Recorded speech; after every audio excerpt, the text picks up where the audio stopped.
নমস্কার বন্ধুরা, এই ভিডিওতে আমরা ওয়েস্ট বেঙ্গল মেডিকেল কাউন্সিলিংয়ের রাউন্ড 3তে তোমাদের এমবিবিএস সিটস ইনক্রিজ হয়েছে এবং প্রত্যেকটা কলেজ ওয়াইজ কতগুলো করে এমবিবিএস সিট ইনক্রিজ হয়েছে সেটার আমাদের স্টেট কোটাতে আন্ডারে কতগুলো করে সিট রয়েছে এবং ক্যাটাগরি ওয়াইজ সিট ডিস্ট্রিবিউশনটা কত রয়েছে, আমাদের ওয়েস্ট বেঙ্গলের যে ক্যাটাগরি রিজার্ভেশন ক্রাইটেরিয়া রয়েছে তার আন্ডারে সিটগুলো ডিভিশন হয়ে কত কত করে সিট কোন ক্যাটাগরি পাচ্ছে সেগুলো আমরা, এবং টোটাল কতগুলো তোমরা সিট পাচ্ছ নতুন করে অ্যাড হওয়া সিট, সেগুলো নিয়ে আমরা আলোচনা করব।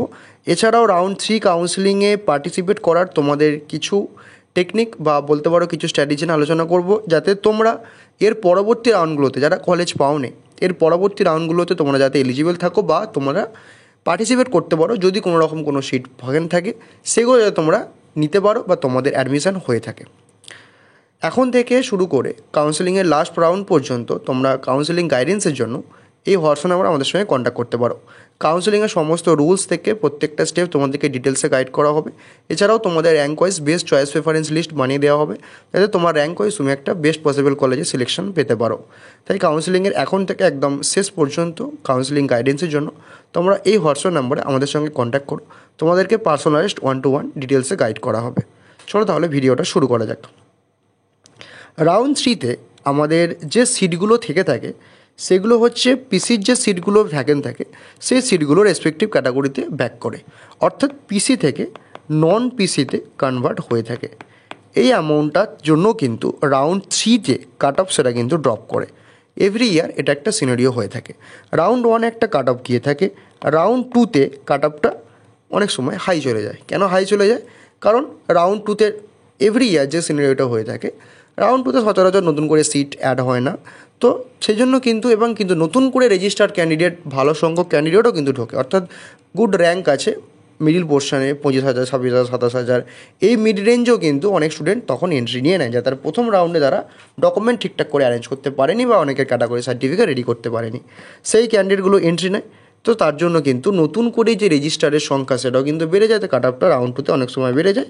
এবং রাউন্ড 3তে কিন্তু এই পিসি সিটগুলো কনভার্ট হওয়ার জন্য এবং রাউন্ড 3তে যেহেতু নতুন রেজিস্টার্ড ক্যান্ডিডেট সংখ্যাটা অনেকটা কমে থাকে, সেজন্য কিন্তু রাউন্ড 3 কাট অফটা পুনরায় ড্রপ করে।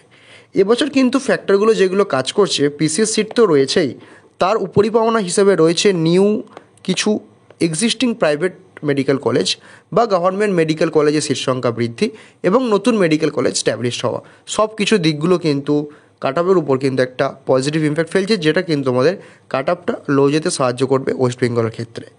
এবার তোমাদের ক্যাটাগরি ওয়াইজ ডিস্ট্রিবিউশনটা দেখে নেওয়া যাক, যাতে কোন ক্যাটাগরির স্টুডেন্টরা তোমাদের ক্যাটাগরির জন্য বরাদ্দ সিট কতগুলো করে রয়েছে তোমরা সেগুলো দেখে নিতে পারো। আচ্ছা, কোচবিহারের ক্ষেত্রে 50টা সিট ইনক্রিজ হয়েছে, আগে ছিল 100টা, এখন হয়েছে 150টা। রামপুরহাটের ক্ষেত্রে 100টা ছিল 150টা ইনক্রিজ হয়েছে। জগন্নাথ গুপ্ত প্রাইভেটের ক্ষেত্রে 50টা সিট ইনক্রিজ হয়েছে। এগুলো রাউন্ড 3-র কথা বলছি তোমাদেরকে। এছাড়াও ইএসআইসি জোকার ক্ষেত্রে আমাদের স্টেটের জন্য 8টা সিট ইনক্রিজ হয়েছে। মহারাজা জিতেন্দ্র নারায়ণ, যেটা কোচবিহার মেডিকেল কলেজ, সেখানে 50টা সিটের মধ্যে যেহেতু 15 আর 85-এর ডিভিশন একটা রয়েছে, স্টেট কোটার ক্ষেত্রে 85% এবং অল ইন্ডিয়া কোটার ক্ষেত্রে 15%, এই ডিভিশনটা অ্যাপ্লাই করলে 42টা সিট আন্ডার স্টেট কোটা পড়ছে এবং 8টা সিট অল ইন্ডিয়া কোটার আন্ডারে। রামপুরহাটের ক্ষেত্রে 42টা সিট পড়ছে আন্ডার স্টেট কোটার আন্ডারে এবং 8টা সিট পড়ছে ম্যানেজমেন্ট অল ইন্ডিয়া কোটার আন্ডারে। ইএসআইসি জোকার ক্ষেত্রে 8টা সিট পড়ছে স্টেট কোটার আন্ডারে এবং ইএসআইসির ক্ষেত্রে যেহেতু অল ইন্ডিয়া কোটা এবং আইপি কোটা ডিভিশনটা রয়েছে, বাকি সিটগুলো ওখানে যাচ্ছে। ঠিক আছে। আচ্ছা, জগন্নাথ গুপ্তর ক্ষেত্রে প্রাইভেটের ক্ষেত্রে যে 50টা সিট ইনক্রিজ করা হলো, এই প্রাইভেটের ক্ষেত্রে 50টা সিটের মধ্যে ক্রাইটেরিয়া ওয়াইজ যে 17টা সিট স্টেট কোটার ক্ষেত্রে আসবে এবং 33টা সিট ম্যানেজমেন্ট কোটার মধ্যে আসবে। ঠিক আছে। এছাড়াও যে সিটগুলো তোমাদের রয়েছে পিসির সিট, সেগুলো কিন্তু তোমাদের উপরই পাওনা হিসাবে অ্যাড অন থাকলেই সেগুলো কিন্তু তোমাদের কাট অফটা অনেকটা লোক করতে সাহায্য করবে। এগুলো কিন্তু তোমাদের বলতে পারো এবছরের বোনাস, কারণ পিসির সিটগুলো এভরি ইয়ারই থেকে থাকে। ম্যাক্সিমাম ক্যান্ডিডেটটাই পিসির সিট খুব একটা ভর্তি হয় না, সেগুলো কিন্তু রেসপেক্টিভ ক্যাটাগরিতে ব্যাক করে যায়, হিউজ অ্যামাউন্টের সিট থেকে থাকে এবং সেগুলো কিন্তু আমাদের কাট অফটাকে লো যেতে সাহায্য করে। এবছরে কিন্তু কাট অফটা অনেকটাই লো যাবে এই কারণের জন্য।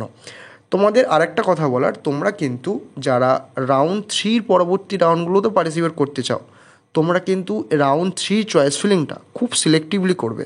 কোনো রকম অবাঞ্ছিত কোনো কলেজ দেবে না, যাতে তোমার পসিবিলিটিটা নেক্সট রাউন্ডে পার্টিসিপেট করার জন্য হাতছাড়া হয়ে যায়, সেটা প্রাইভেট কলেজের জন্যই হোক বা গভর্নমেন্টের জন্য হোক।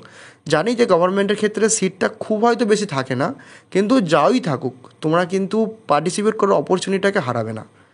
আর যারা একদম ঠিক করে নিয়েছো যে তোমরা অ্যাডমিশন নিয়ে নেবে, এবং তোমাদের একটা কথা বলি, এখন দিয়ে কিন্তু প্ল্যান করে নাও যে তুমি কোন কোর্সে যাবে এবং কোন কলেজে বা কোন কোটায় তুমি অ্যাডমিশন নেবে, সেগুলো কিন্তু প্রপারলি তোমরা ঠিক করে নাও। কোন রকম কিন্তু ডিসিশান মেকিংয়ে দেরি করবে না, এখনও সময় আছে, এখন থেকে প্ল্যান করে নাও। কারণ চয়েস ফিলিং শুরু হয়ে গেলে কিন্তু আর তখন কিছু তাড়াতাড়ি করতে হবে, অনেক কিছু সমস্যার মধ্যে পড়তে পারো।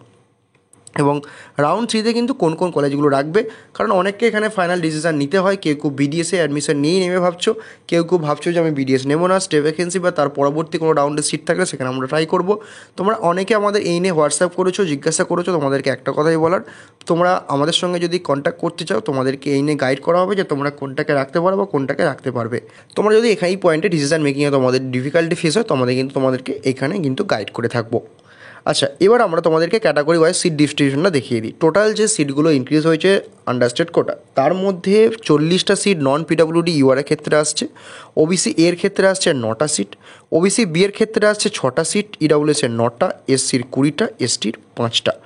পিডাব্লিউডির ক্ষেত্রে টোটাল 2টো সিট রয়েছে ইউআরের ক্ষেত্রে, এসসির ক্ষেত্রে 1টা। এই সিটগুলো যদি ভ্যাকেন্ট না থাকে, মানে যদি কোনো ক্যান্ডিডেট এখানে না থাকে, তখন কিন্তু একদম রেসপেক্টিভ ক্যাটাগরিতে ডাইরেক্টলি ব্যাক করে যাবে রাউন্ড থ্রিতে ভার্চুয়াল ভ্যাকেন্সির মাধ্যমে। অর্থাৎ তোমরা দেখতে পাবে যে সিটগুলো পিডাব্লিউডিতে আছে, বাট যখন অনলাইনে সার্ভার চেক করবে যে সত্যি কোনো ক্যান্ডিডেট আছে কি, যদি না থাকে তখনই কিন্তু সিটগুলোকে নন পিডাব্লিউডিতে ব্যাক করে দেওয়া হবে। এবং টোটাল যে সিটটা পড়ে আছে 42টা সিট ইউআর, 9টা সিট ওবিসি এ, 6টা সিট ওবিসি বি, 9টা সিট ইডাব্লিউএস, 21 এসসি এবং 5টা কিন্তু এসটি। এছাড়াও কিন্তু তোমাদের যেগুলো রয়েছে, তোমাদেরকে আগে থেকেই বলা রয়েছে পিসির সিটগুলো, সেগুলো কিন্তু বোনাস তোমাদের। আচ্ছা, জগন্নাথ গুপ্তের ক্ষেত্রে যে 50টা সিট ইনক্রিজ হয়েছে আন্ডারস্টেট কোটা, তোমাদের 17টা সিট যেটা রয়েছে, সেখানে ক্যাটাগরি ডিভিশনটা কীরকম হয়ে থাকে, যেহেতু ম্যানেজমেন্ট কোটার ক্ষেত্রে যে 33টা সিট, এখানে কোনো রকম কোনো ক্যাটাগরি ডিভিশন নেই।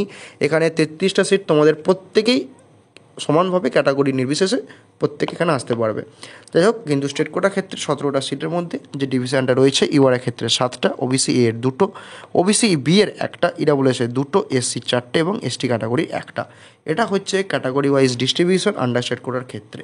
ঠিক আছে, তো তোমরা যারা বর্ডার লাইনে রয়েছো, তোমরা নিশ্চয়ই লাস্ট যে কাট অফ, সেটা আমাদের ভিডিও থেকে তোমরা জানতে পেরে গেছো যে প্রত্যেকটা কলেজ ওয়াইজ এবং ক্যাটাগরি ওয়াইজ তোমাদের রাউন্ড ওয়াইজ কাট অফগুলো কত গেছে, প্রত্যেকটা ভিডিও আমাদের চ্যানেলে রয়েছে, তোমরা গিয়ে ভিজিট করতে পারো।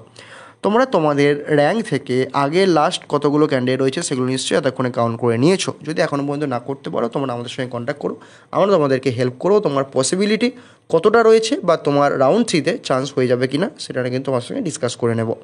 তাই তোমাদেরকে এখানে একটা কথাই বলার, তোমরা পজিটিভলি রাউন্ড থ্রিটা পার্টিসিপেট করো এবং ভালোভাবে পার্টিসিপেট করবে, স্ট্র্যাটেজি নিয়ে পার্টিসিপেট করবে। চয়েস ফিলিংয়ে ভুল ভ্রান্তি একদম করবে না, এই অপরচুনিটিটাকে মিস করবে না। সিট বেড়েছে, তার সঙ্গে পিসের সিট রয়েছে, এই জায়গাগুলোয় কোনো রকম কিন্তু ভুলভ্রান্তি করবো না যাতে তোমার সিটটা হাতছাড়া হয়ে যায়। চয়েস ফিলিংটা খুব ভালোভাবে করবে, বারবার বলছি, চয়েস ফিলিংয়ে যদি নিজেরা না পারো, তোমরা অবশ্যই আমাদের সঙ্গে কন্ট্যাক্ট করতে পারো, তোমাদেরকে পার্সোনাল গাইড করা হবে। বাট তোমরা কেউ চয়েস ফিলিংয়ে ভুল ভ্রান্তি করে ফেলবে না, সিট যেন হাতছাড়া না হয়। তোমার র্যাঙ্ক ভালো আছে, বাট চয়েস ফিলিংয়ে ভুলভাল করার জন্য তোমার হয়তো কলেজ এলো না, এরকম কিন্তু ভুল করবে না। তো আমরা এর পরের ভিডিওতে তোমাদেরকে পিসি এবং যে টোটাল নতুন সিটগুলো অ্যাড রয়েছে, একটা এক্সপেক্টেড কতগুলো পিসেসের থাকতে পারে একটা আনুমানিক ভিত্তি করে টোটাল সিটগুলো ক্যাটাগরি ওয়াইজ তোমাদেরকে দেখিয়ে দেবো এবং কাট অফটা কতটা দূর লো যেতে পারে সেটা নিয়ে একটা ধারণা দেওয়ার চেষ্টা করব। তোমরা কাউন্সেলিংয়ের সমস্ত আপডেটের জন্য চ্যানেলটিকে ফলো করতে থাকো। তোমাদের গাইডেন্সের জন্য এই হোয়াটসঅ্যাপ নাম্বার আমাদের সঙ্গে কন্ট্যাক্ট করো, তোমাদেরকে পার্সোনাল গাইড করা হবে। তোমার সঙ্গে দেখা হচ্ছে পরের ভিডিওতে, ততক্ষণ সুস্থ থেকো, ভালো থেকো, বাই।